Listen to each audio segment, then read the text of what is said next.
On today's episode of the Real Recovery Podcast, episode number 109, we welcome Brian R., a Native American man, an artist, and now a community radio DJ who built his whole show around amplifying Native artists that mainstream culture keeps overlooking. Brian's road to sobriety runs through 2 DUIs, COVID isolation, a bottle and a half of wine a night, and 1 blood test that came back at 33,000 parts. When the normal range tops out at 200, he told the intake counselor he barely drank. Wait until you hear how that conversation went, and what finally made him mean it when he said he was ready. Plus, the thing that happened when he lost his service commitment, and why sobriety is what allowed him to say yes to the opportunity that changed everything. This is episode 109, and it starts right now.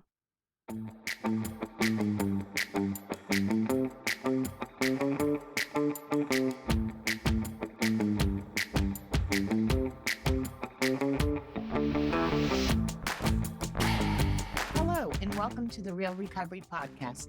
I'm Julie, your co-host. On this journey of healing and transformation, together with my co-host Peter, we dive into the heart of recovery, sharing stories that resonate with courage and inspiration. That's right, Julie. Each episode is a new chapter in this vast narrative of recovery, and we're honored to bring them to you. But keep in mind, the perspectives you'll hear are for informational purposes only and may not reflect the views of the podcast or our partners.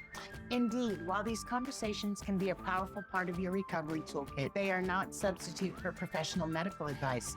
We encourage you to seek guidance from your healthcare provider for any treatment-related decisions. And if you're facing an immediate crisis, or if you just need to talk to someone who understands, don't hesitate to call the Recovery Crisis Line at 503-223-8569. That number is also on our website. Help is available 24/7. Now let's begin our episode of Recovery, Real Recovery. Hey, this is Julie from the Real Recovery Podcast. And this is Peter. Hello, everyone. It's a beautiful sunny Saturday here at the Studio H. Yeah. Peter's trying to be super festive this Saturday. So. Well, we've got the neighbors across the street blowing bubbles, like thousands of bubbles. It's like a little party going on out here. And we have Brian here. I'm really excited you're here. Hey, thank you. Hello, Brian. This should have happened a year ago, but anyway, I'm really grateful you're here. Brian's used to talking on the microphone, so that's good. We don't have to worry about that. True. And he has a sexy voice. I've heard it for a long time. It makes it better. Oh. I'm going to tell you, when I used to be in business meetings and we'd have the conference call, I'd be like, this bitch. No, because she'd sound like Hagatha and she was just, and then I remember we got this Mark guy from Sprint and I'd be like, yeah, we got Mark today because Mark sounded good. So funny. When I had the studio at Fred Meyer, there was a guy in jewelry. I think it was jewelry, but he had such Morgan Freeman voice. And he was totally like, didn't do anything with audio, but we would have him come down like, can you just say this sentence to introduce a show or whatever? Yeah, it was so funny. Yeah, he became our go-to for, That's how Mark from Sprint was. And we only had him for 6 months and I was so sad. I was like, now we're going to go back to Hagatha for the meeting. So welcome, Brian. For our listeners, I met you through service, I'm going to say, Zoom hosting in our meeting. Though we do have a lot of things in common, and you've been a big supporter of the podcast, and I appreciate that. And I appreciate that you're on a new adventure, and I'm very supportive of that. I love it when we can support each other. Matter of fact, Peter and I are going to do a check-in next week, and I think we're going to start going over all the events because truly I support Pathfinders, 4D, True Colors, and if something's going on that we can tell our listeners about, I really want to pass on the word because what they get out at their website, we can get out a different way, and a lot of our listeners are local. So I'm excited to share your story, but I'm excited to... Well, it's part of being a part of the community. But to support the community and support each other. And even through small, like it's not always monetary. It's just like we do. We help out Oregon Recovers. We go to their events. We promote their events. And for that, they in kind promote us through their having us on their t-shirts, which we really like, our logo on their t-shirts. And he Stuff picked like a much better color last year. I've always been on his ass about that one tan shirt. but it went with his shoes, so it was a perfect choice for him. Talking about you, Bo. I love it. Izzy's the same way with GTD. 4D as well. I think we just get a lot of support from our local people, which is great. I love being in community radio because even though it's broadcast in Portland, the whole world gets to hear it if they want to. Yeah. But I'm talking about stuff oftentimes that's happening right here in Beaverton, right in Portland, wherever it happens to be, but it's community. And that's like our guest. Yeah. Except for like when Joe flies in, Joe from our meeting, when Joe flies in, we get him on the show. When Bill M flew in, got him on the show, but same. Nice. We have people all the time that reach out to us. Oh, we have a book. We'd like to be on your podcast. And we don't do it, especially if they're not local. And we're not just here to promote their, where then you could be Austin Cold. Yeah. And we're all about your book and your journey because we know you and you're here. And I think that's the difference. And I'm sure for me, I always wanted this to be like the listeners just a fly on the wall and is overhearing a conversation. I want it to be really comfortable and natural and open and free. And, and so I think that if you, like we did do a Zoom, but it worked out fine. But I think in person, you get that connection that comes through on the program. And so when people are listening, they're more engaged and it's like they're part of it. They're in the room with the guest and with us. I love that. And by the way, this is a lovely room, listeners. This is Studio H, Peter's house. We have one other Studio J, but we got the trailer, Studio T. My dog is not as mellow as Peter's. So she didn't used to be so mellow. Speaking of, here comes a puppy. Oh, here she comes. Yeah, here's Coco. She's geriatric dog. She's a little blind or a lot blind. She might bump into this and that, but she's a good girl. Yeah, she's been with me for 16. She's 16 years old, and she's been a part of my sober journey. That's for sure. She was there in the not so good times, but she helped me get through. Yeah, and she's been the person. She's the person. She's the being that gets me out of the house when I didn't want to. And gives you that purpose. I got to get up and feed her. I've got to get up and take her out. Those kind of things really made a big difference in recovery, having that. Anyways, enough about that. I'm going down a... So Brian, I love her energy. Nice. You came a long ways today. So I wrote out the basics, who I am, and blah, blah, blah. Just so that I can look down and oh my God. Did I want to say this or not? So you don't. Put it aside. Well, there it is. I'm putting it down. You speak from the heart, which is good. All right. So I guess tell us how you got to our meeting. Sure. And the story behind that and how I know you've gone from that to making progress in other areas. And I'd like to cover that too. But how did you get to AA? I got to AA as many people do. I was made to go. I was forced to go. Yep. And I see, even sitting in the courtroom waiting for the verdict, I'm thinking, I am not going to be one of those fuckers who gets up here in 6 months and thanks the judge for making them go to AA. I'm not going to be that kind of person. And then 2 cases later, this guy gets up there and stands up and says, Judge, I just want to thank you for making me go to AA. It has changed my life. And I'm sitting there thinking, I'm not going to be that guy. I'm not going to be that guy. But in my heart, when I came the next time, it's all my heart was singing. It's thank God I just shut my mouth, did what I was told, and went. And I keep coming back. Like Julie says, it's a timeout that you needed. It kind of is, yeah. Yeah. I just didn't want to go back to prison. So if they said go to 3 meetings, okay. If they would have said learn how to do a cartwheel, like I would have done it. And truly, I just went I had already done 2.5 years of parole and I was worried, but I had relapsed one time. And I said, put me in jail.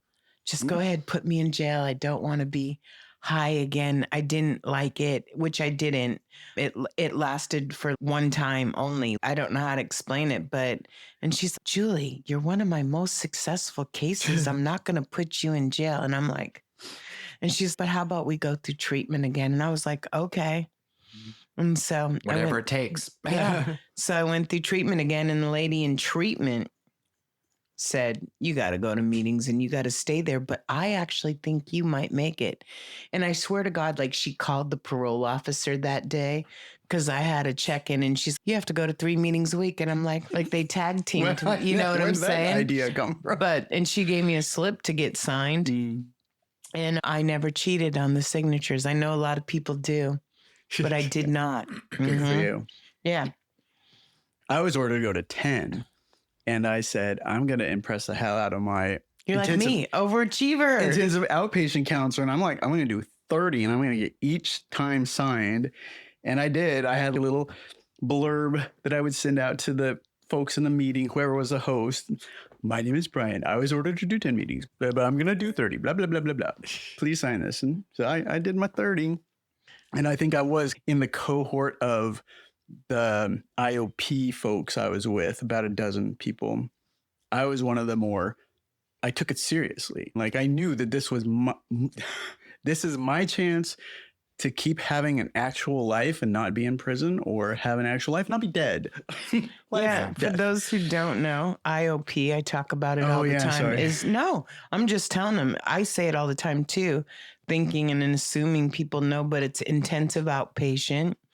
Instead of being hospitalized or mandated there, you can do it every day from wherever you are. Yeah. So I was supposed to go in person 3 times a week. What led up to having to go to IOP? Yeah. It's just all tied into my whole story. This was my second DUI, and I'm not proud of having driven drunk. In fact, it brings me a lot of shame, but it didn't stop me.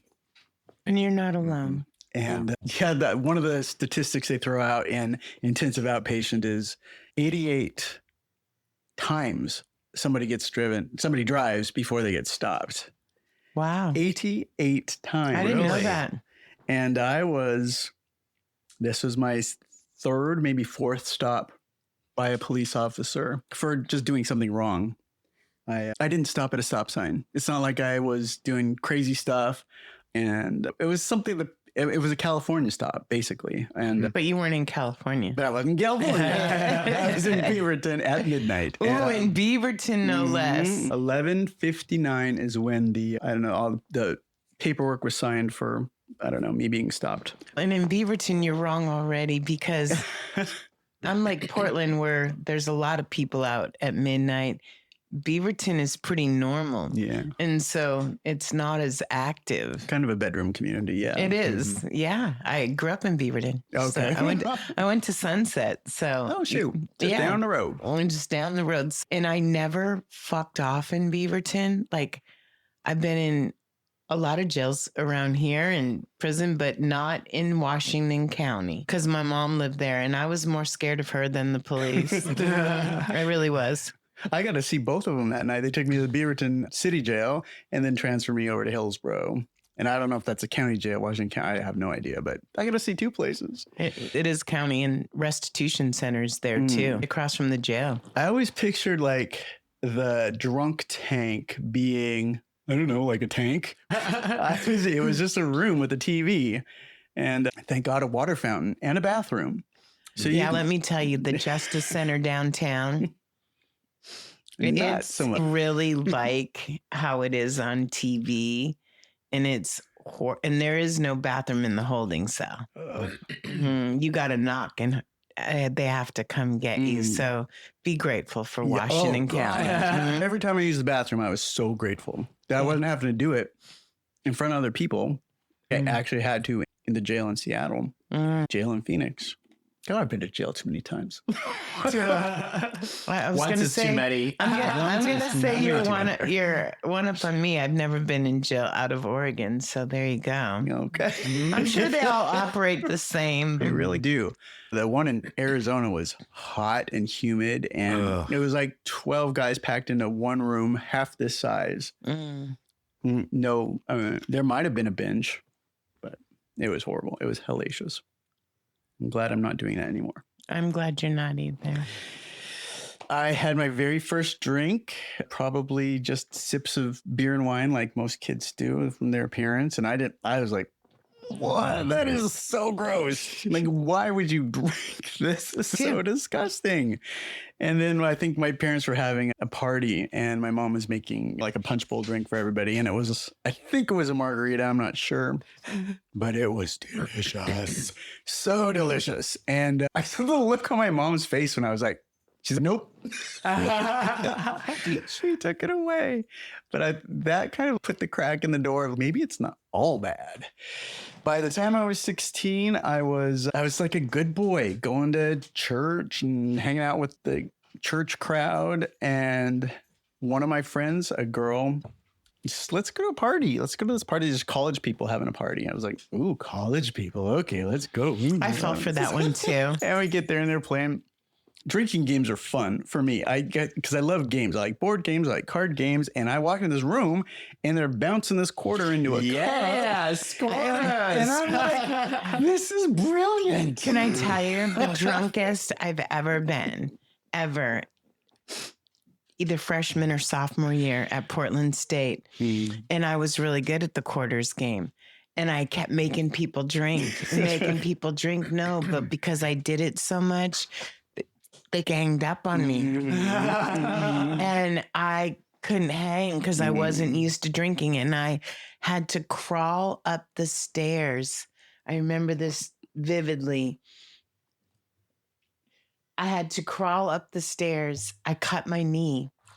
Yeah, from playing quarters at that drinking game. I climbed up the Blackstone stairs, which is the building next to the library at Portland State. But that was the night, the drunkest ever. I was pretty drunk. I didn't black out per se, but I don't remember much of the ride home. Yvette, my friend, did drive me back, so I didn't drive drunk that time. I got home and I such a drama queen.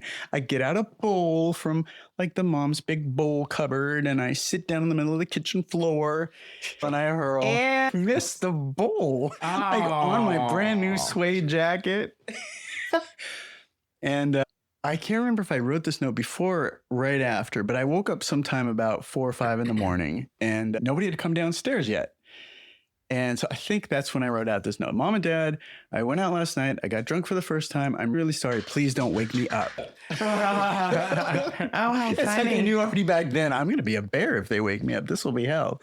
But they didn't wake me up. My mom was not very happy the next day and made a few snide comments like, how's your head, honey? Yeah. No sympathy at all. No sympathy from I got Mama. the same treatment. Yeah. But that should have been, like, if my drinking career had just been that one night, it's like a fractal. That kind of was like my life. It was great. It was fun. It was nice. And then I forget a whole big space. And then I'm thrown up in the middle of the floor. And that's what my life is. My life smells like puke. And it was bad. But I didn't learn from that. And I kept going out. And when I say I started drinking when I was 17, that was like when my drinking career started. And I don't know if I was drinking like once a week, but it was definitely once a month, usually to the point of throwing up. And that was just in high school. And then I got out of high school, went to college up at Western Washington University in Bellingham.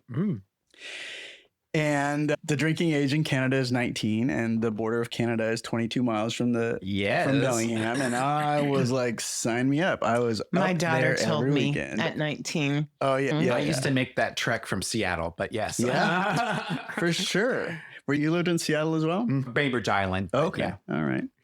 Yeah. I grew up in Alaska till I was about 10 and then Renton until I went to college. So the Seattle area. Yeah. And boy, oh boy, I came out, I'm gay, and I came out when I was 17 to my parents.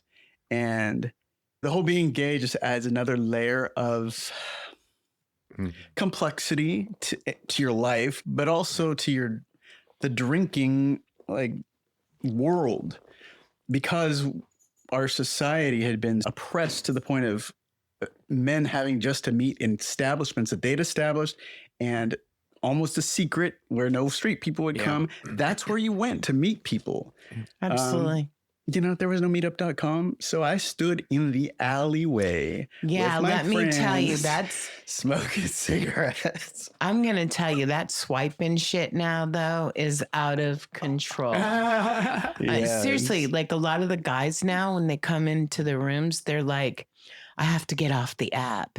And I've never app dated. So never in my life could I imagine meeting some fucking... It's crazy because I was in the escort service. Just to date personally, I'd have to have a background check on you, run your shit, and I would be so scared it was a weirdo, but it's like normal now. The apps are normal. If you meet somebody that you love and fall in love with and have things in common with, great. Maybe you did it through an app. That's great. I stopped being judgy after somebody asked me how I met somebody, and I started giving the spiel about how it was gaming, it's really normal. And I thought about that later, and I'm like, just say online. Just say online. And I think now, I don't think it's judgy. I think it's really common. The world has come a long way. Well, and I think what's not common is meeting somebody at a bowling party, right? Or the shit we used to do. So there I was standing out in the alleyway with my friends. We're all teenagers, late teens, hoping to meet like the man of my dreams. Never happened. Right. But I did meet a lot of sexy people. I met interesting people. I met pathetic people and people that made me angry. I was adopted right after I was born by a nice white family. And we did all the nice white things, little house, 2-car garage, a dog, a cat, 3 kids. I'm the eldest. I think because our listeners can't see you, can you tell them what your culture is? I am a Klamath tribal member. The Klamath people are situated mostly in the south central part of Oregon, but also the northern part of California. One of our sister tribes is the Modoc. And we share the same language, basically. We're basically the same people. Please don't send me a lot of hate letters, Modoc people. But so that's how I was born into the world. The things that I don't have any choice over. What color were you born into? What was the family history? Both my parents, my biological parents, were alcoholics, as were their parents, except for my grandmother, who was a teetotaler. So your parents were or weren't? My parents were. Okay. Yeah, both of them. And my mother's still alive, but my father died. Biological father. Okay, that's what I was going to ask. Not your adopted parents, No, though. they're still alive. And they don't drink they drink. But are alcoholically? Not alcoholically. Okay. Not that I know. My dad drinks a lot. I don't know how he does it. He'll have a glass of scotch, a beer, and some wine with dinner, but he never shows it. Wow. Like he's still just...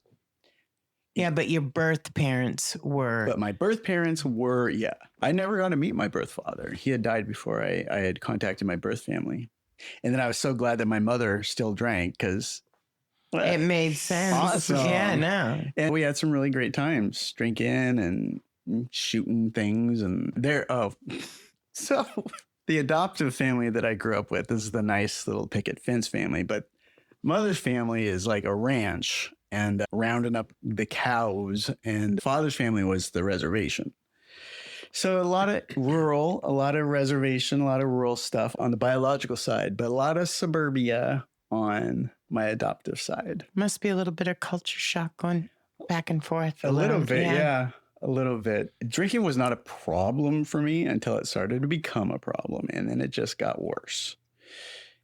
And some of the times I would be like, you gotta die somehow. This is fine with me. This is fun while it's lasting. And you know what? But I'll stop when I gotta stop. And I look at some of the elders in my community, Native elders specifically, and I see that a lot of us have the exact same story. We abused alcohol when we were younger, and lived it and loved it as much as we could. And then at some point in becoming an elder, we had to stop. The elders in my family on the Native side, exact same thing. They don't drink anymore because if they did, I mean, they'd be dead. And so I think I'm at that place. Like I could, like my whole entire life was preparing me for stopping drinking, becoming an elder, and doing good. That's it. In the Native community, that's what you do. No, and you know what? I was saying this earlier on a different episode. During COVID, I went to a meeting in each state. Oh, wow. To make it different on Zoom because you could do it.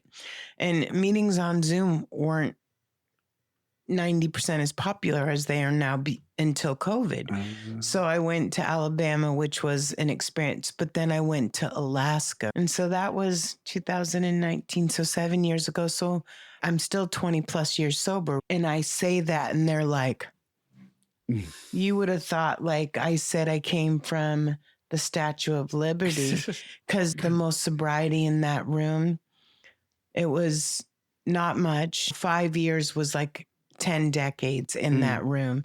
And it was in a reservation in Alaska, and drinking one of the only things they did.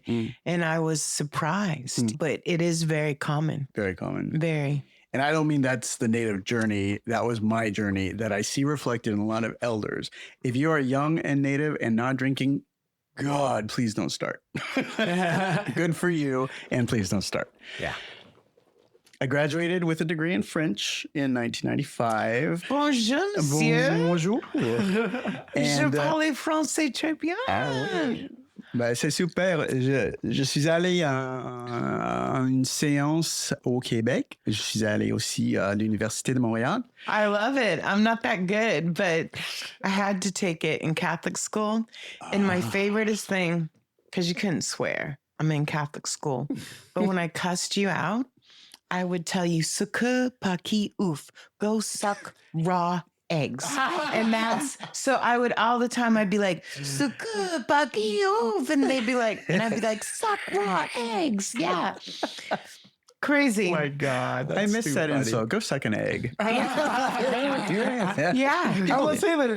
And it's like Whoopi Goldberg at the end of Sister Act when she's bless you and she's telling the dude to fuck off, right? But she's a nun and she can't say fuck off. And she says, bless you. And it was the same thing. Like I would put that passion in that whole, but I wasn't swearing. That's funny. That is. I might have been wiser to take my dad's suggestion of maybe majoring in something that had employment, good employment horizons. If you're going to graduate with a degree in French, you usually should want to do something either in France, in Quebec, in one of the overseas territories, or teach. And I don't want to do any of those things. I taught for a little bit after college, but that was not for me. I was teaching kids French, and then I went overseas to Korea and I taught English in Korea. And it was at that point where I'm like, I don't want to be a teacher. These kids are driving me insane. I couldn't divorce myself from the personality of the child to the lesson. Teach. I just wasn't old enough to do that. I was only 23. The whole new culture, that would be hard. Yeah, it was horrible. I hated my time in Korea. I hated it. But I did drink through it. And probably lost my job because of it. I drank and I drank. I made class. I was absent maybe once or twice. You have teachers that will cover your shift. So it wasn't that big of a deal to miss a shift. But I didn't do it that often. I just got sick. I found out later that soju, the Korean version of sake, Japanese or a rice liqueur, about 18% alcohol, had formaldehyde in it, the Korean version. Did that stop me? Oh. I heard sake is no joke. Sake is delicious, but yeah, it gets you a little toasty. My pee turned brown. My tongue was orange. I had all sorts of signs of my liver saying, no more. And I lost a lot of weight. I came home early from Korea. I just had to end my contract. I'm like, I am afraid I'm never going to see my family again. I can't stay here. I'm telling this to the principal and owner of the school. And she's, are you sure? I'm like, yes. It's almost, I felt like I was begging to go home because you're only 23. You don't realize how much power you have over your own body and your own destiny and the choices you're making. So I'm asking like, oh, please. I came home. My dad said when I stepped off the plane, he thought I had cancer because I was 113 pounds. Wow. And yeah. They didn't know what was wrong with me. They never found out. They gave me like anti-parasite medications. They did all sorts of things. But now that I'm older and I see this, what had happened, I'm like, oh. So was it from the drinking too much or the formaldehyde or both? I don't know. Oh, I just don't know. That's really crazy. Formaldehyde. Yeah. I guess Why, it would Brian? preserve you, right? I don't know. I got sick in Korea and I went to the doctor. Oh, animals. And he gave me the codeine with acetaminophen. That was for like to help me sleep. I was genuinely sick. And this is something they'll do in America too.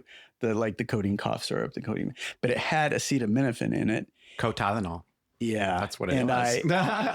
And you're not supposed to take more than a certain amount of acetaminophen every day. And I was like, oh, screw that. It's just aspirin. So that could have really played a big part in my liver saying, we're not doing this. Yeah. Never did things by half measures, huh? Apparently. I came back and was kind of lost in Seattle. I'm 23 at this point and didn't know what to do. I moved to Seattle from Renton or Maple Valley where my parents were living.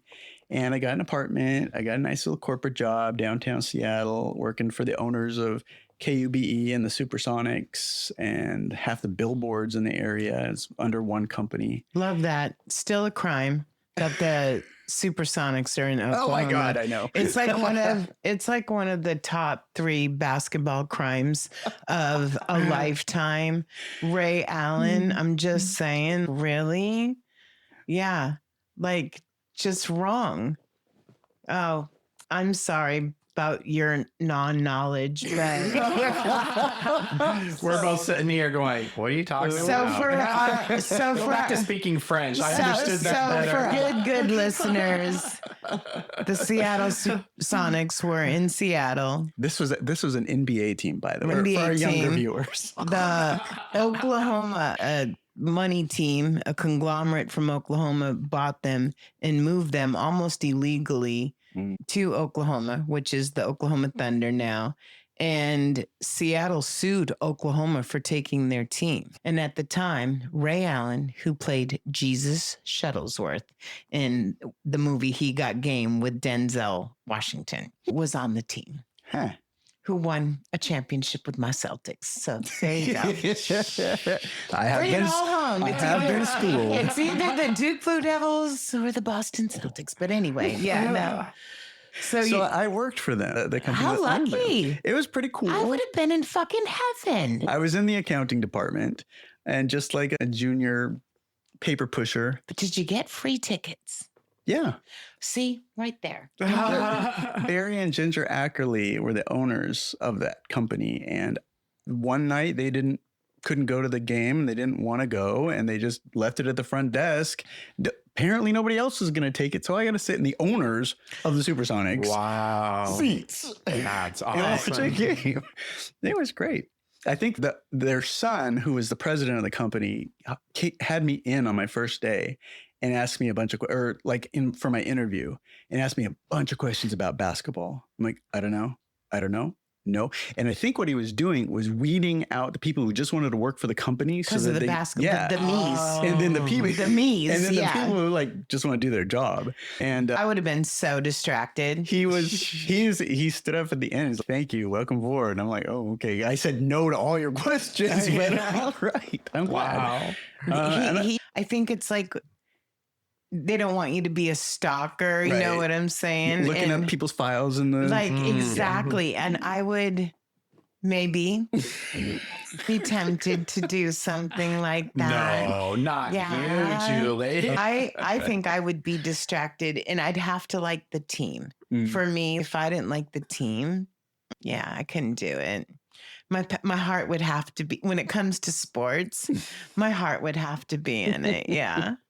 What a great job, though.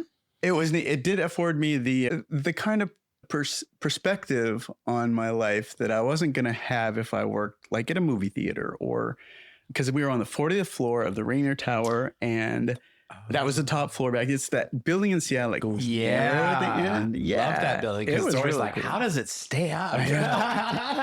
I'm always posting the view from my job now. A lot of it's for Peter. I go up there and I see the mountain when it's clear nice. days, and I think of you. And it's beautiful, but the views from those high buildings, I love It's them. absolutely beautiful. It is. Yeah. Terrifying in a way, but beautiful. I got fired from that job. I got fired for absenteeism and not doing well. I was absent because I was hungover. I was hungover because I I would have drank. fired you too. I have no patience for alcoholics. None. That's what I'm saying. I would have fired you too. I had no patience for you're not being at work. Yeah, hitting my staffing. Yeah. I was dating a guy in Seattle once, and I'm finally like 3 days sober. I just want to do my crossword puzzle, and then the next day go to work and be on time and be clear-headed. Knock, knock, knock. It's the guy I'm dating, and he's drunk. And he's like, "Come on, let's just go out for one drink. Come on." And I said, "No." And he goes, "I took the bus here." And I said, "I'm sorry. If there's going to be a drunk in this relationship, I'm the drunk." Close, lock. I don't know. I stayed in Seattle and it was at that job where I was working for a geotechnical firm down in Fremont in Seattle, where I got probably one of the worst hangovers of my life. I don't know. Oh, yes, I do know what I drank. I drank 2 bottles of port wine and 1/2 a bottle of regular wine. Now, port wine has the same amount of alcohol as the sake and the soju. And all the sugar. And it's a darker. And it's dark. Yeah. Yeah. And that is the drunkest I've ever been in my life. I think there was a cocktail too. I think I had gone up the street for one. I feel so dumb. I don't even know this stuff. Port wine. Yeah, be lucky. You don't know it. I've had my times with that as well. Yeah. It's a little liqueur that they serve in these little tiny glasses because it's so strong. They don't want you. Yeah, but Give me the bomb. You pussies. You don't need a corkscrew either to open it. No, so that's why it's also popular with people under bridges because Wow. Yeah. And it's high enough. But I think because it's so sweet, and the darker liquors always like give you the worst hangovers ever. That I know from my friend who drank Hennessy. They like the dark alcohol. That's gonna hurt. That's gonna hurt. Yeah. So the next day I was pacing, I was sweating, I was anxious. I was everything that a hangover is with the volume turned up because it's the most that I drank. Like the most alcohol at one sitting, I believe. And that's a lot. Yeah. It is a lot. I got down on my knees and I prayed, like, how do I get out of this? My life is hell. I can't do this anymore. And I called the Employee Assistance Program, which is something that I don't know if it's national, but in Washington State at the time, it is now. Is it? Absolutely. They'll put you in touch with counselors. There's certain other things that the Shout out EAP. to my dad, my sponsor. All right. Employee Assistance Program that's what he did. Fantastic. Yeah. I called them and she urged me to go to the emergency room. I told her all my symptoms and told her what I'm happening. And she's like, just go to the emergency room. I'm like, I can't pay for the emergency room. I can't do it. I can't. And I called my parents and I said, can I go into like a rehab program or something? Can I go? And they're like, yes. So I love that. On my knees still, I'm crying, thanking God. And the week before, the week after, I was at this employment fair and there was a table there for graduate school in Vermont. And I already had my bachelor's and this was the school for international training. So it was like multicultural management. And I'm like, that was made for me. So I applied and I got in. And the next year I was off to Vermont for a master's. Oh, saintly place. Have you ever been to Vermont, Peter? No, I don't believe so. Let me It's tell lovely. you. Yeah, saintly. Saintly. I'm just saying, it's I don't know. It's, you know what I mean. The rolling green hills. It is. It's like, it's really beautiful. it is. Yeah. I don't know how to say it without sounding Corny. yeah, corny. It's so like New Happy Englandy. Days. Yeah. Nobody's getting shot. I'm just saying there's not a lot of culture there. There's not It's a pretty lot. white bread. That's what I was going to say, but I didn't want to say, Brian. I didn't want to say it. Like, that was what I didn't want. No, I'm just saying because I didn't want somebody to be mad at me. It is like the whitest. It's pretty white. It is. Where have I found myself in my life? Seattle, Anchorage, Portland, Vermont. I'm like, apparently I have a thing for white people. Just saying. I'm going to say that. So compared to Vermont, okay, Portland is nothing. Seattle is nothing. Portland is global. Like New Hampshire, when I grew up there, I honestly never saw another race until I went to Massachusetts. Oh, wow. Ever. And not in my school, not in my church. Wow. And I remember there was these two twin boys. They were chubbos, but their parents were Jewish and they went to Catholic school because they wanted them to have a good education. And that was the closest I got to anything ever. And that's what I think of when I think of Vermont. And maybe it's changed, but my school was not white bread. It was the school for international training. So we had students from all over the globe, Malawi, countries in Eastern Europe you can't pronounce, like just everywhere. Russia, I loved Ukraine. it. That's how Portland State was. Yeah. Portland State, it was very international, and a lot of countries came there because it's in the city. And the thing about Portland State is it has a really high placement rate because it's not out. It's in. Yeah. It's a nice place. They asked me to come and speak there once, and I did. It was really cool. All my tribe. I love that.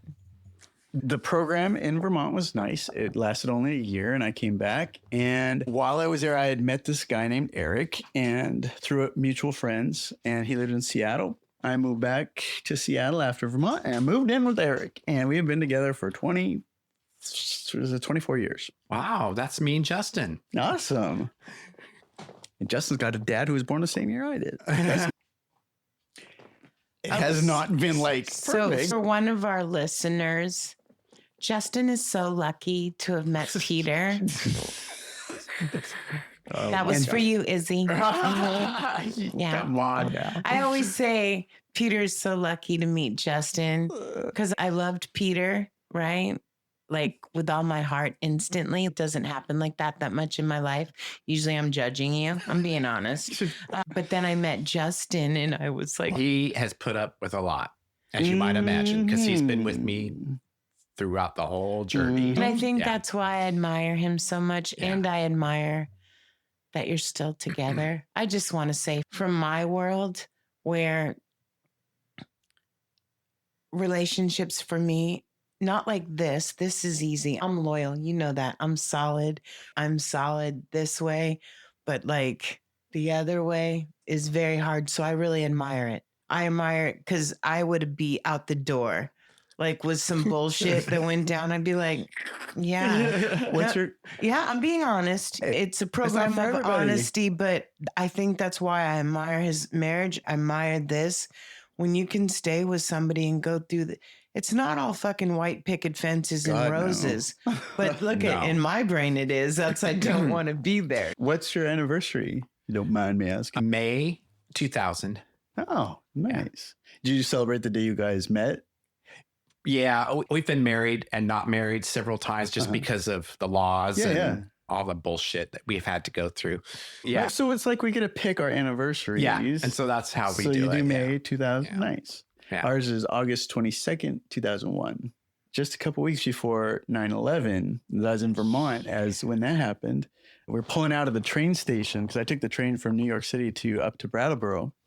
And as the train veered northward, I looked at the Manhattan disappearing in the skyline and the two twin towers. And I just thought to myself, what a beautiful skyline. How lovely. And in a week, they were gone. Yeah. So that kind of delayed our first day of school for a week. And being at that school was really neat because at that time, globalization was big and people were thinking about that a lot. And I was at a school with the entire globe. And then this terror attack happened. And I got to see and experience and talk to the people from all corners of the globe about what they thought was happening. What does somebody from, I don't know, Egypt think about what's happening? What does somebody from, where is that place? Croatia thinks about what's happening. And I got to know right off the bat. It was neat. Yeah, that is cool. I think it would be hard to be in that part of the country during that time. I think with my blonde hair and my green eyes, none of those things have ever impacted me. And I'm actually very lucky I don't look like I went to prison.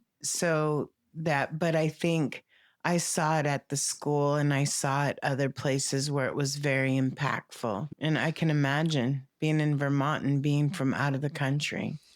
Yeah.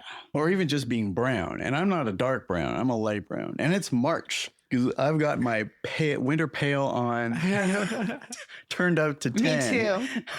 But they were throwing around the ideas of racial profiling for airplanes. And I'm That's like, exactly what I meant. this is sucky. This is sucky because I get pulled out of line. If it's just a whole bunch of white people and then there's me, I'm the one getting pulled out of line. And I did get pulled out of line twice. Wow. For that kind of stuff. At the gate. And I wasn't even drunk. Once I wasn't drunk. Anyway, back to drinking. I came back to Seattle and I don't know how Eric is stuck by my side all this time because there have been horrible, absolutely wretched days of conflict. Is Eric a normie or is he? Eric's a normie. Yeah, that's Justin too. His dad drank, but Eric does not drink. We drank a little bit together for like wine or something. Occasionally we would go out in our first 10 years. No, that doesn't happen anymore. And he gave up alcohol a few years ago. It just decided to, like normal people sometimes do. Maybe he did it in support of your It could very well be. Which I honestly admire. I think. But I don't think that I would give it up. No, but I think if somebody history. really cares about somebody that they're with, right? Yeah. They're not. If I'm with you, right? Please don't be bringing home apple turnovers and shit. I'd be so mad. You know what I'm saying? For real. He brings home cupcakes. I'm like, no, but because I'm diabetic now, right? Yeah. But I would be like, fuck you. That's not supportive. That's not I feel supportive. the same way about drinking.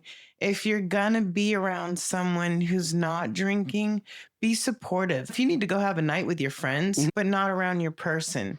Because I've seen it backfire absolutely too many times. In the beginning, yeah, definitely. But now that I'm like, recovery's my life, there's no distinction. I'm a lot better with it. I'm like, if we went out to dinner and he decided he wanted a glass of wine or beer, or whatever, it wouldn't affect me like it did. Like it would have. Yeah, definitely. Yeah. He was very supportive. And there was never one day in 24 years where I came home and Eric was drinking.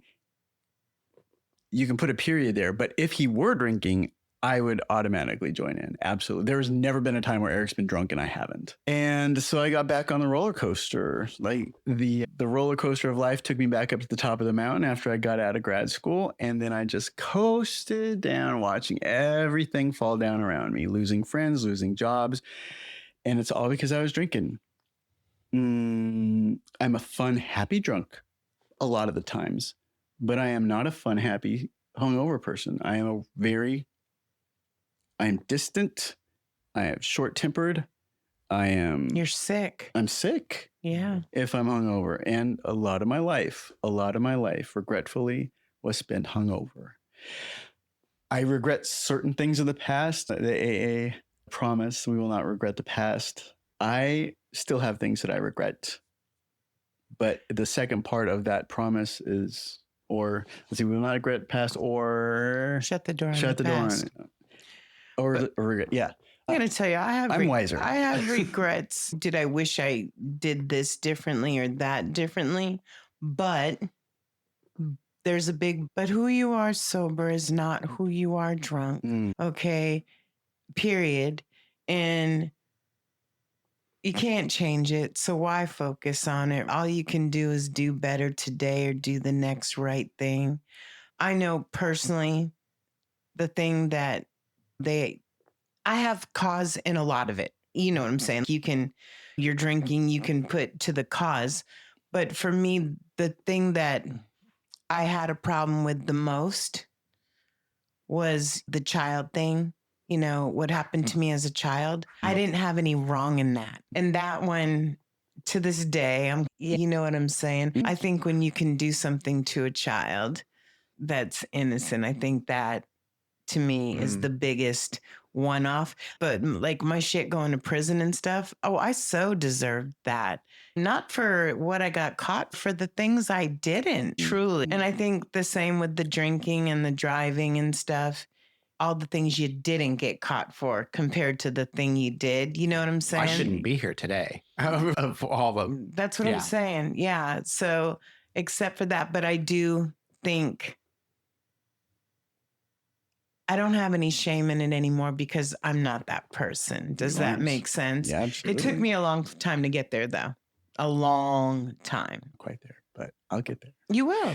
I've been sober a lot longer, and it's taken IOP twice. And I guess my suggestion is, and it's like with you, with cancer, right? Take the worst thing that happened to you and flip it. Me going to prison was probably one of the least attractive things that's ever happened to me in my life, but it gave me the time out I needed to get some clarity. Even that bad opportunity as a child made me want to do everything different as a parent and not put my child in that anything. You know what I mean? I do. Can you cut like certain parts? If I need to, sure. Okay. I met your daughter. Oh. So cool. It's okay. You can say that out loud. What was at a meeting? So You still can say it out loud. Cassandra wouldn't have a problem. Brian just said he met my daughter. So I'm actually proud. Those glittering eyes that you guys have, just like these. Hers are so better. Hers are blue. And her dad had blue eyes. And I was like, God, I hope she gets your eyes, because it was like his best feature. And he goes, if she comes out with brown eyes, we have a problem. And he said, if she comes out with anything except for strawberry blonde hair, because he was auburn, he's, we have a problem. And she came out with red hair, curls, and blue eyes. And he was like, that's my girl. Yeah, that's my girl. I'm glad you met her. Yeah, me too. Best thing that's ever happened. I didn't even know it until the end. Really? And then I was like, oh, click. Like, I love it. Sense. Yeah, it was great. I love it. She's coming up on 2 years sober here in May.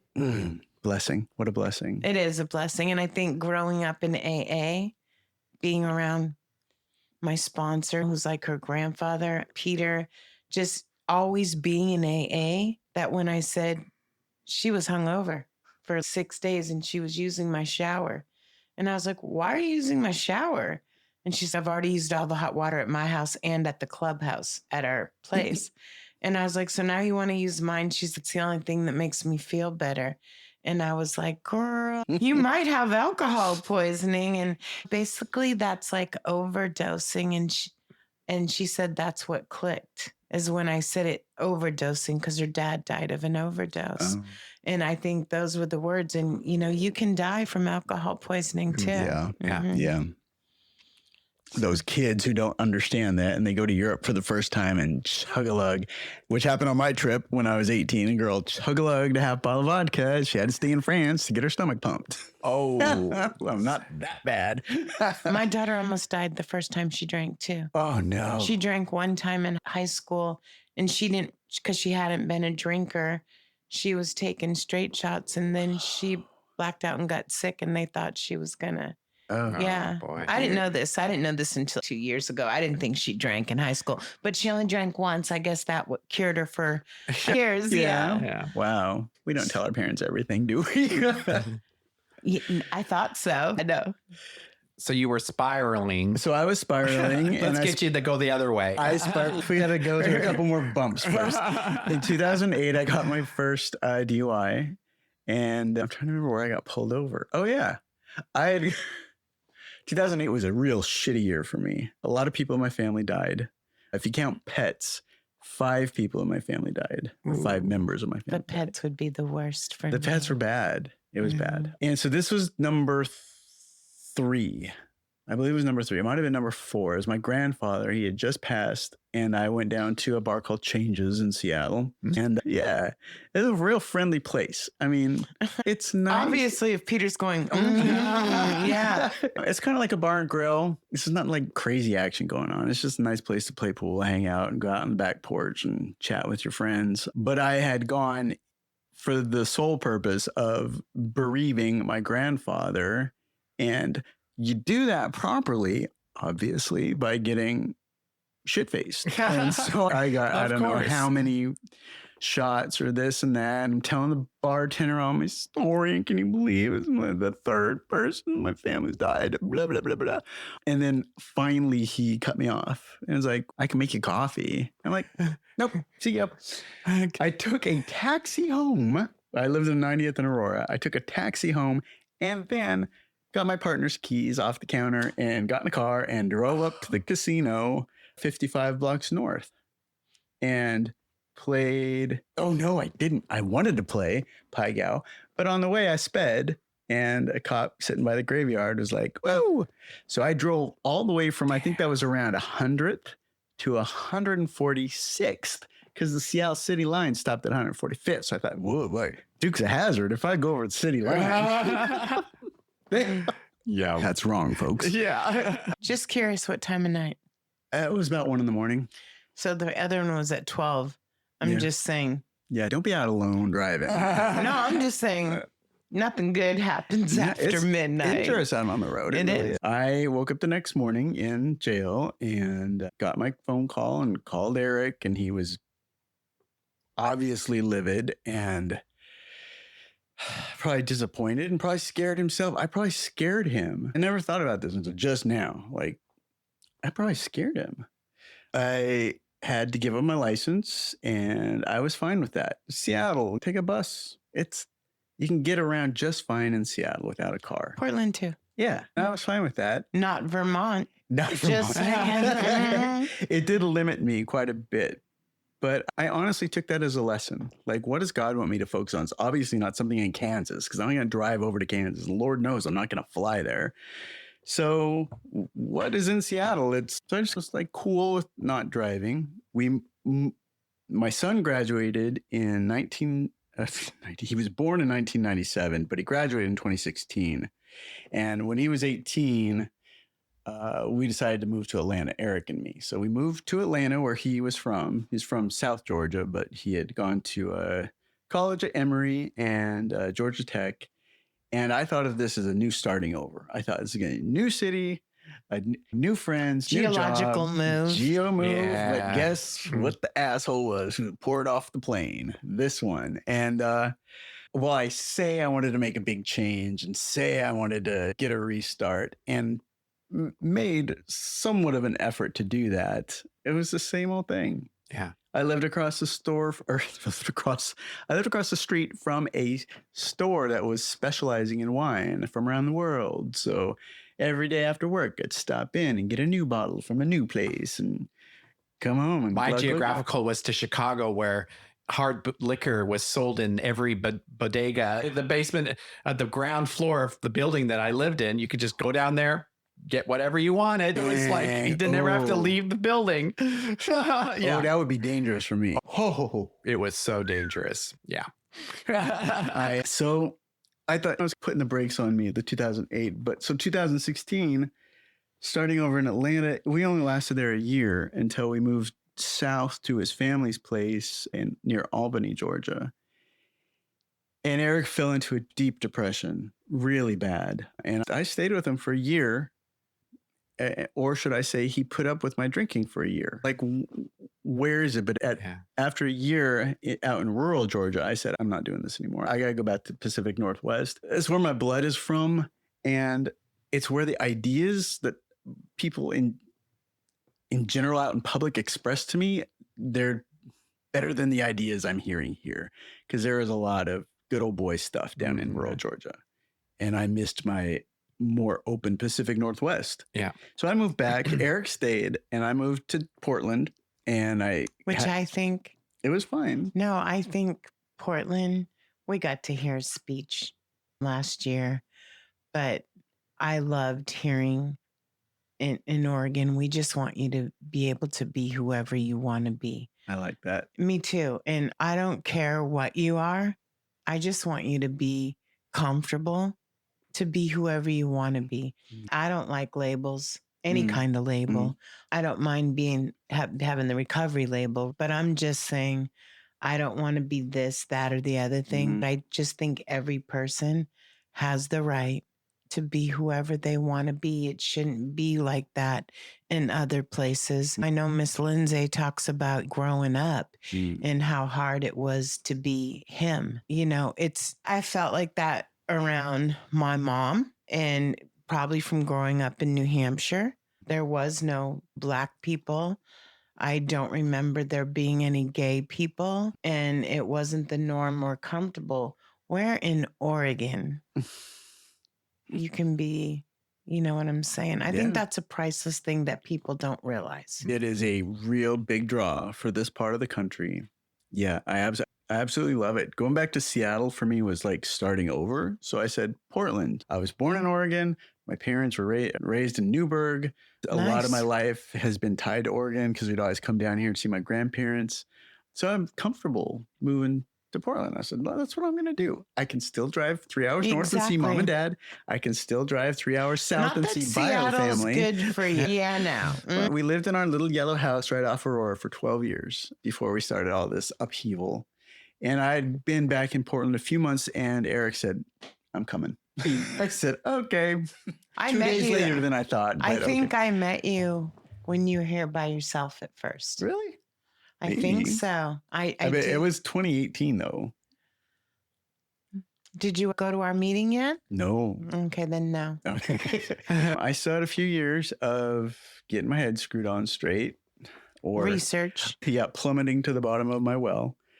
And I got a job in Beaverton, just at the Fred Meyer, working across the street. And then COVID hit. And things changed, and everybody was home, and I was one of the frontline workers. I even had my papers to show somebody if I got stopped. I am an essential worker. I have to go to my store and do that. But natives were dying 8-1 for white people, and we still didn't know what this disease was. And I'm like, 8-1. I'm not going in. I'm not going. People would cough on me on purpose. Oh, geez. I had one woman follow me around. And I'd have gone to jail. I'm just letting you know. Make sure she was less than 6 feet because their signs were up. And if somebody got really close to you, you'd say, I was a freak about germs before COVID. Yeah. COVID put it into exponential levels. I freak out in our meetings sometimes. Yeah. Yeah. Like the other Sunday, the person, they were wearing a mask and they were coughing a lot and they look like poop and they're fresh off of one. So I don't know where you've been or who you've been with. And they were sitting like where the cabinet is over there. And then they decided halfway through the meeting that it was good to move in front of me. Yeah. And I was freaking out.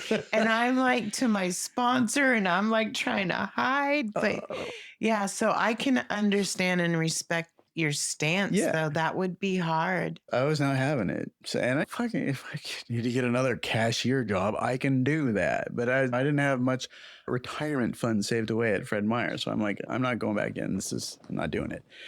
That led to a lot of isolation, as it did for a lot of people during COVID. A lot of isolation. And I just really refined my habit of a bottle and a half of wine a night, watching whatever I wanted to watch and doing art. I am an artist, and I did focus on art during the pandemic for about 3 or 4 years. And I have got an oeuvre of a lot of good work. I think that some of my stuff is really nice. Nice. Very cool. And I would never say that if I thought it was shit. So some of it is actually okay. But it did, the working alone in my little studio, which is just the guest room set up, it just isolated me completely. And now I'm drunk and hungover and isolated, and I don't know anybody. And One night I decided it'd be great to go to the bar at midnight. Why Again, not? Brian, at midnight. At midnight, right. And so that's when I got pulled over in Beaverton for not stopping. In Washington County, funny story, you are treated as a first-time offender if it has been 15 years since your last DUI. It had been 14 years, 364 days, and 22 and a half hours. Oh my God. I was 90 minutes away from 15-year break between the two, which God is like, nope. Exactly. Yeah. I was going to say, someone was like, this, if you needed another little sign, another little pinch that maybe you're not doing the right path down this drinking yourself to death. Let's flip that around. Okay. Okay. Someone was looking out for you and caught you in the nick of time to save you. Yeah. Again, like I said, the worst things you can make the best things, right? Yeah. I really believe that. If you're listening, like I see it. I see people go through the worst things, and it's the best thing in hindsight. And I think it also makes them stronger, smarter. Even your cancer compared to drinking. Think of how just being able to survive that, coming off the drugs and having all the awareness that you had because of AA. Yeah. The phrase that sticks with me is, if I'm going to remember it, there's a reason for everything. Everything has a reason. And to you, it will be revealed in time. So you just got to be patient. And when you're in it, it sure is shitty. Yeah. Okay. And you think, oh my God. And I'm like, I still look back on things that I've gone through and think, why did I have to go through that? But over time, it's been revealed to me that I have a sibling who's struggling and I can be a mentor to that, or at least I can impart what I learned. I always think, why was I so stupid for so long? Or why didn't I get it? Or even in recovery, like, why didn't I have this epiphany sooner? But it happens when it happens and when it's meant to be. And maybe when I could appreciate it. And maybe when I got to slow down and really focus on something. For me, it was the time off of work. That really gave me a chance to look at things through a whole different set of glasses than I'm so grateful. Good. Yeah, I really am. I agree 100%. It's funny that my sponsor told me, just for a lot of situations when you get to a difficult part, just try and see it from a different perspective. Just step 3 feet to the left or right and then look at it again. And that I've held on to for the last couple of years. Yeah. And I know you've had the money struggle. I have the money struggle, but I will tell you, I think for me, because I was so successful, right? It might be the first time that I really value $1. I was addicted to fast money, I think, more than I was addicted to drugs. Because if it came down between the two, I always chose the money, believe it or not. And I think just like the criminality, all of it, I think. But now when I work so hard for $1, I really care how that $1 is spent. Yeah. Yeah. Just like food, right? I was so lavish in my eating that now, like, my new thing is cottage cheese. And no, I can make ice cream out of it. I can make cheesecake out of it with no sugar. But I appreciate the value of food now where I didn't necessarily. Does that make sense? Absolutely. So I think, I don't know, I do think through the worst of times, you do gain better perspectives on things. I don't think I appreciated food for the value of nutrition until, I don't know, the last year and a half too. And I don't think I appreciated the value of $1 to someone else from my eyes because I had plenty of money. And now not having it, oh my God, the value of $1. I'm still learning that lesson, I think, because I know that I would not be here had I been rich earlier or had I had a lot of money at certain times in my life, because I would have just thrown money at the problem or got on the first class flight instead of the economy class. And then, or got a pedicure every 2 weeks when you didn't need it every 2 weeks. I took self-care and bougie to another level. No, but I understand what you're saying. There's an appeal. To me, there was an appeal to having the thing that was hard to get, as Mark Twain would say. The only thing you need to make something valuable is to make it hard to get. And so, like the rare wine, the most expensive liqueurs, the most exclusive places, that's where I wanted to be. That's what I wanted to drink. And if I had the money to do it, I would have done it. And then I would not be here anymore, because I am absolutely sure I would have plummeted to my death somehow. Yeah. Yeah. Yeah.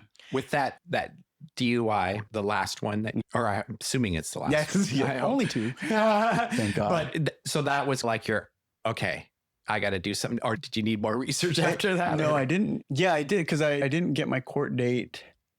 It was like a year before my court stuff got to the point where I had to go into IOP, into intensive outpatient. Okay. Because my attorney was going to appeal, since it had been 14 years and 364 days. And so they did. And then one day she didn't have her paperwork together, and the judge was mad at my attorney and like embarrassing her in front of the whole courtroom. And I'm like, whoa. Oh, wow. And my attorney not getting the call. It took a year. I drank throughout that year and thought very much Waiting to go to court is the worst. And I'm like, whatever they throw at me, I'm just going to say I don't drink. And then when they're done, I'm just going to go back to drinking. That's what I'm going to do. Lie. And I did. Yeah. And I did lie. The second I got it, I'm like, I don't drink. I don't drink. So they put me into intensive outpatient. And in my intake session, she's like, how much do you drink? I'm like, I really don't drink all that much. I'm like, maybe a glass of wine a week. Just bold-faced lies. And then you have to do the P test at this particular place.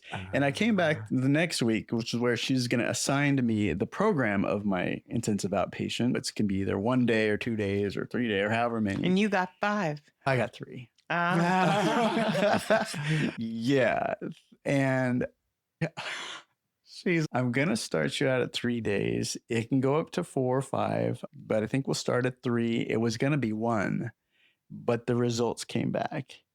And she goes, for alcohol in your bloodstream, the normal range, if you're not drinking, is up to 200 parts per whatever in your blood. And she goes, you had 33,000. Oh, jeez. I like kombucha a lot. Yeah. How can you get out of that one? That's what I'd be thinking. Before I graduated the program, I 10th stepped and I said, I am really sorry I lied to you. To your face when I met you. I didn't trust you at first, but I am sorry I lied to you. And for somebody who you didn't lie to her, you just lied to yourself. Well, she's lied to every day. I know. Sure. And So she's like, it's just like when I see somebody in the meeting, right? Yeah. And I know you fucked up. Okay, you can't fool a tweaker, right? When you're tweaking, I'm just saying. Yeah. And I'll be thinking, you're not hurting me, bro. I'm still sober. I'm good to go. The only motherfucker you're hurting is yourself. So when you're lying, it really, if it's a program of honesty, even if you're fucking up and you suck. And there's times when I have sucked even sober. You know what I'm saying? And just have to own it. Yeah. You get to own it. You get out. You do. It's crazy how you can suck and be sober. Yeah. There's so much more patience. There's so much more, I don't know, willingness to learn when you're sucking and sober. And you're like, oh, okay, I did this. You have the wherewithal to grow. To let the ego go and truly be humble. That's hard. Definitely. Especially if you've been successful, you know this, to let that go and be truly humble and grateful for what you have, not what you don't have, is a hard place to come from. There I was sitting in this stuffy room in gross, what I would say gross, dirty, and just not where I wanted to be at 50. I think I was 52. And like my dad at 52. You look good, babe, for 52. I didn't know you were that old. I'm 53. I didn't know your skin recovery has done you well. I'm just saying. Thank you. No, seriously. Yeah. It's part of the pride too, that when you finally have to say, okay, you have to put pride down. I did at any rate. Because as I was saying, that being in that room, sitting across from this woman who was doing my intake in one of plastic hard little chairs with a whiteboard behind me. I just not where I wanted to be at that point in my life. And I just had to say, okay, let's give it a shot this time. I'm talking to the counselor at intake. I said, actually, I'm looking forward to this. I tried this when I was 27 and it didn't stick. So I'm going to do it this time and see if it does. And that was the first honest fucking thing I'd said out of my mouth throughout the whole thing. Yeah. And that's when I started going to meetings. And that's when I started the most important part. I started coming back and being honest. Nice. Like to myself. Yeah. Like, is this a motive? Hello? You know what else? Yeah. I think one of your biggest gifts, and I do mean this, right? You're smart. Okay. You can probably talk your way out of most things. Okay. Seriously, you're brilliant. But when you do your service work, right, which you're good at, I love it when you run a meeting. No, seriously, you sound good. You handle it good. Not everybody does. I'm being honest. But I think that's when you do that service work and you're going there to give to others, to let them in the room, not just for yourself. I think you gain a lot. Because I will tell you, when I was off work and I was Zoom hosting so much, right? It was almost like a job. But I got so much out of it, letting the people in and whatnot. And you're not getting paid shit. You're not getting shit for it. They don't say, oh, Brian, you're not putting it on your resume. You know what I'm saying? True. But I think it's one of the things that is like really valuable in recovery. It certainly has been. It is. It really is. And I learned very much the value of my own ties of accountability for me. I had a 6-month position starting in December last year, and it went all the way up through into June. And then it's a 6-month commitment at our particular meeting. And then we hand it over to somebody else. And I was like, okay, I guess I'm done with my commitment. And I handed it off and I didn't have a commitment anymore. And that's when my relapse happened. And I did the Friday meeting for 4+ years, like for real. And it wasn't until my car broke that I gave it up. And the person after me did it. I don't know when, honestly, they came up with the fucking 6-month rule, but we're always looking for what position and what, and sometimes we're more, always an opening. And sometimes we're more desperate than others. That's true. And Friday's been open for months now. And I'm just thinking, let this motherfucker do it. If you can count on them, it's just, we just finally got a good in-person, not to offend anybody, but Roger was fucking solid on Fridays. Oh, yeah. Solid as fuck, not technological necessarily, okay? But he was solid as fuck. That's and I think sure. that people get attracted to that meeting because we're going to go out to lunch on Friday. Roger's going to be there. He's going to get a new person every week to chair. And I think it's the same when you Zoom host. Yeah. I do think that. And I think you probably gain more than you give. I host meetings in my capacity so much more for the new person. Yes, X, Y, or Z people who have been there for years and years are going to come, and that's great. And I might make a fool of myself or stumble or say something I shouldn't say, but it's that new person who is walking through the door who's raised their hand for, is this your first or second AA meeting ever? Mm-hmm. I want to be talking to myself as that person. Yeah. We're open, we're welcoming. You do not need a card to be a member. So Andrea said, how do I get a home group? I was like, raise your fucking hand, you know? Gotta sign up and... There's no application fee, there's no fee. But I didn't know. Yeah, I don't know. I want to go somewhere too with don't. this, because you're good at Zoom hosting. So first of all, I support you fully with my heart. Okay, so just know that in anything you do, except for your drinking. But no, I mean that. I really do mean that. You have a new venture, and I want to talk about this on the show. Sure. You have a new adventure that pays tribute to your culture, pays tribute to your talents. Thank you. Yeah, that you're starting. And I told you we will put up the link we now sponsor you. It ain't with money because we don't have any, but we'll sponsor you with our effort. And if you're doing something, we support you, just like we do a lot of other organizations that have been good to us. Talk about Shady Pines. Sure. And no, it's not a soap opera. It's not a soap opera. And I want to thank the listeners for choosing to listen to this hour out of your day instead of Shady Pines Radio at the moment. But when you're not listening to us, you're not listen to Shady Pines every Radio. single one that they've done. But the thing is, our podcast you can listen to anytime. Yeah. Shady Pines has a time slot. I am on a broadcast time slot, but it's also you can go up and look at my archived episodes. So I'm a DJ at shadypinesradio.com every Wednesday at 1:00. I play and feature music and art composed by Native American artists, sung by, produced by, had a hand in. I just like showcasing some of the things that often get so overlooked in mainstream culture. And let's face it, Native American Native American stuff They is were not here. out there. Yeah. Yes. I love this saying. I don't want to fuck it up, okay? It's like Vermont. No one's illegal on stolen land. Did I say it right? Yeah. Yeah. Yeah. Okay. Yeah. Yeah. That's certainly an interesting way to look at a lot of the anti-immigration things that are going on in this day and age. Is that the irony is just, it's not even like somebody who got Again, here. you should be able to be Right. whoever you are. I just believe in that in so many ways. That doesn't mean you get to be a bad person. There's bad people from every culture, right? Oh, for sure. And I don't judge anyone. Like, as long as you treat me with courtesy and respect, we're good. But you should get to be whoever you are and whoever you want to be.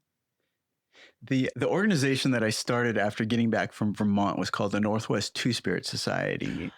Our mission was to raise visibility for Native American issues and to share our culture with the broader culture in general. And I was part of that organization for 5 years. And then I left the board, but it's still ongoing. The visibility is such a big issue. That's why it's in our mission statement, is because so many people here and abroad think that Native Americans are just gone. There's no more I us. don't. Yeah, but a lot of people do. A lot of people just like there used to be natives here, but now they're gone. But there's a lot of natives in Portland. There's a lot of natives in Seattle. There are a lot of natives in Portland. Peter and I got to have our table next to Painted Horse Recovery at Recovery Out Loud. Nice. We got to see the authentic dress wear, pictures taken with them. Beautiful. We've gotten to see the drummers a few times. Oh, nice. They were at Pioneer Courthouse Square with us for the recovery walk. And Jared Murray, the executive director of Painted Horse Recovery, and Melissa, who the first time I ever heard Two-Spirited. Yeah, I love it. And Peter's artwork, I'm going to tell you, sometimes For the it's podcast cover. Yeah. So sometimes it's beyond flawless. His artwork for Painted Horse Recovery for Jared was on the fucking money. His artwork for Melissa in her Two-Spirited episode was flawless, just like Skylar's. Nice. But I'm just saying it was some of his best work. And Painted Horse Recovery, which is Wellbriety, is doing a lot of good things out there. Fantastic. I would love to see you get with them and help each other.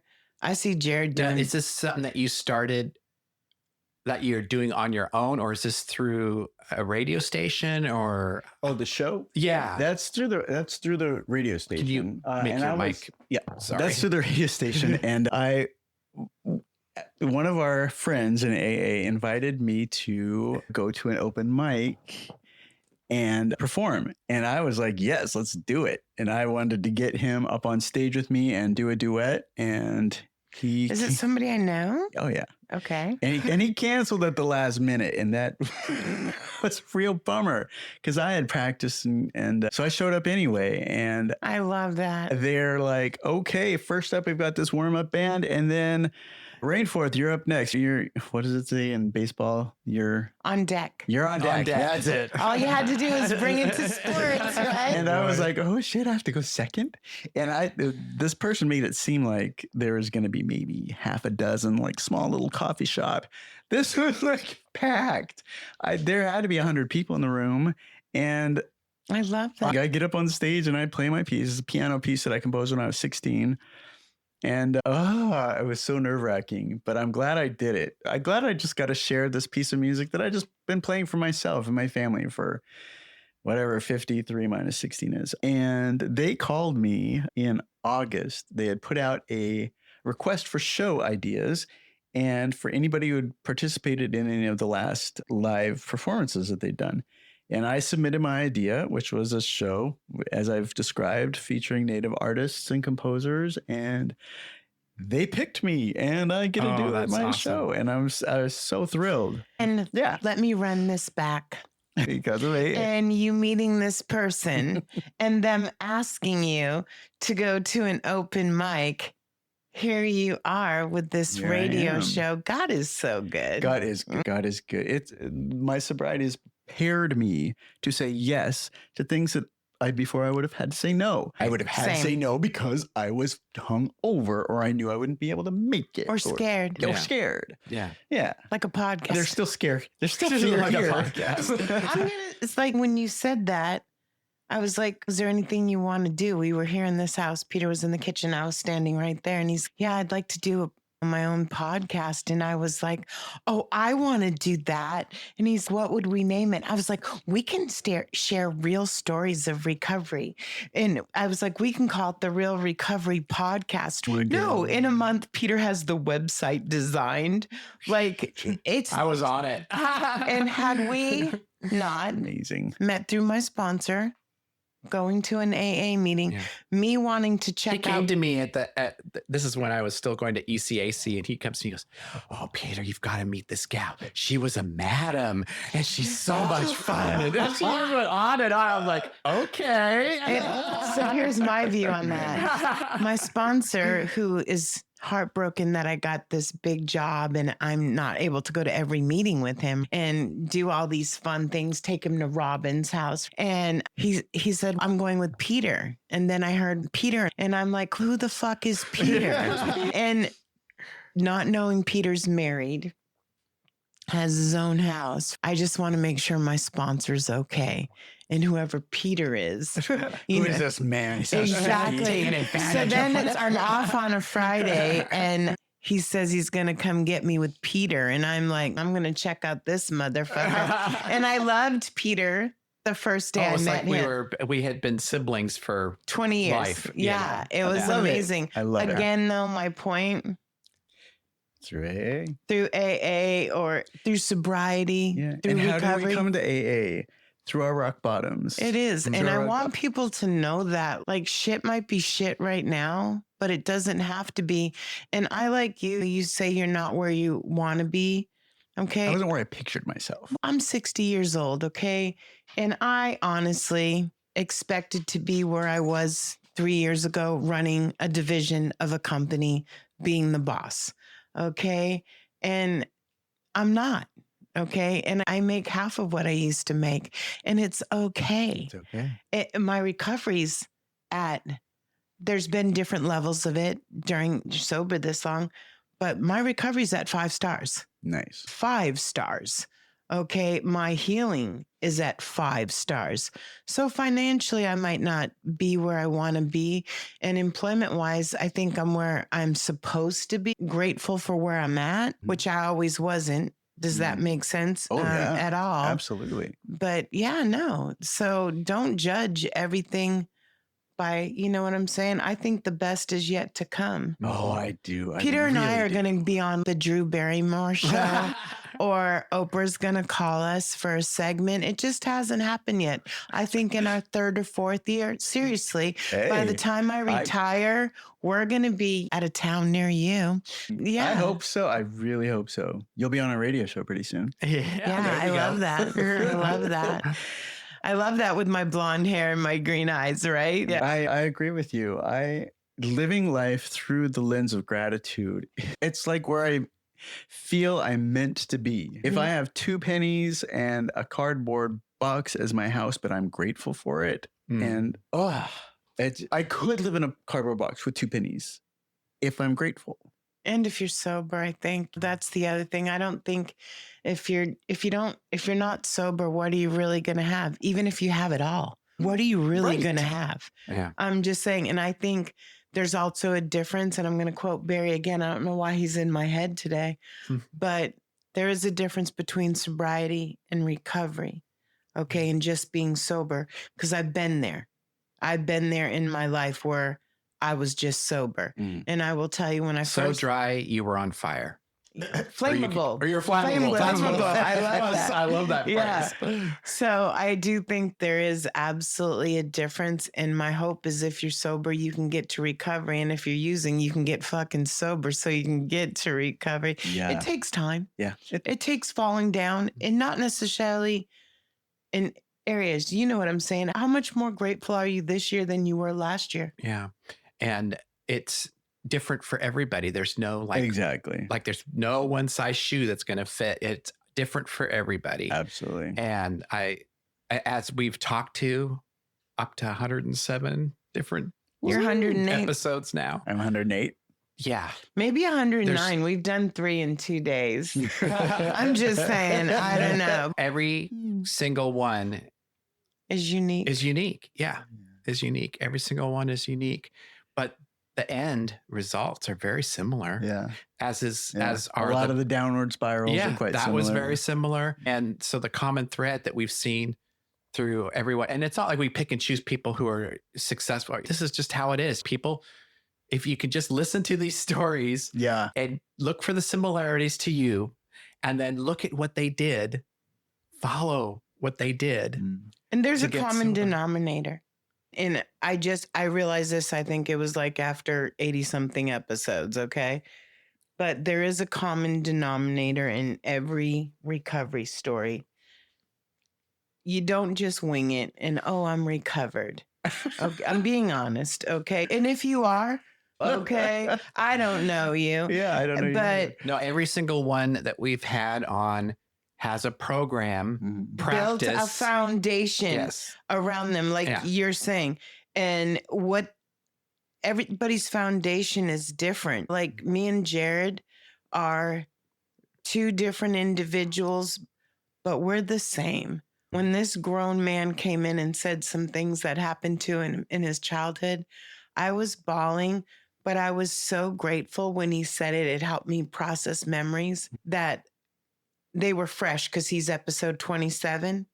They were very fresh. He helped me heal, knowing that he could do it, I could do it. Nice. And I think also when you don't have a home, you're grateful for a home. And I will tell you, me almost losing my home last year, super grateful, super grateful. Yeah. I want to thank you. We can put up a link to Shady Pines Radio. Grand. Definitely hook you up with Jared, because I think you guys are meant to be. And I think he probably has a lot of artists and stuff that I'm just saying. That the drummer thing, Peter and I've seen it now 4 times. I've seen it at Advocacy Day, Recover Out Loud, fucking the Recovery Walk. I've been blessed to see it a few times. Nice. Yeah. So I'm looking forward to that. Yeah. I appreciate you coming all this way. Thank you. Yeah. I'm going to play real quick, just like 2 seconds of it. This is a Native artist that I featured on the show before. It's not powwow music, folks. Like, this is contemporary Native music. It's every genre. But oftentimes we just get so overlooked because we're not mainstream. So anyway, maybe you can help give change it a chance. that. Yeah. This artist is called Sibii, Siibii, and they are non-binary. And I love playing their music on my show. Anyway, I love that. Very cool. Thanks for sharing that. I love that. I love that. Everything. Yeah. And again, you can be whoever you want to be. Exactly. Thank you guys so much for having me today. No, It has been thank a you nice for trek being out here. from West Beaverton all the way to East Portland. A beautiful day for What it. a nice though, day right? for it. Yeah. On that note, this is Julie. This is Peter with, Brian. and thank you all for listening. And that's a wrap on today's episode. Thanks to each and every one of you for lending us your ears and hearts. Your engagement is what fuels our passion and keeps this podcast thriving. We cherish the moments we share here and hope they resonate with you, whether you're on a daily commute, at the gym, or just taking a moment for yourself. Make sure to head over to our website at realrecoverypodcast.com. While you're there, subscribe to our newsletter for the latest insights and uplifting stories from our community delivered straight to your inbox. Click that subscribe button on your favorite podcast player too, so you can keep up with every new episode. It's your support that keeps our conversation alive and meaningful. And if our stories have touched you, consider using the donate button on our site. Your contributions, no matter the size, are deeply appreciated. They help us continue our mission of sharing hope and healing. Join us beyond the podcast and follow our journey on social media. Find us on Instagram, Facebook, and on X, formerly known as Twitter. All the links are on our site, so you can stay connected and be a part of the Real Recovery community every day. Your likes, shares, and comments not only spread the message of recovery, but also remind us that we're all in this together. So, until we meet again, remember that recovery is a journey, not a destination, and we'll be here to accompany you every step of the way to recovery, real recovery. Thanks for listening.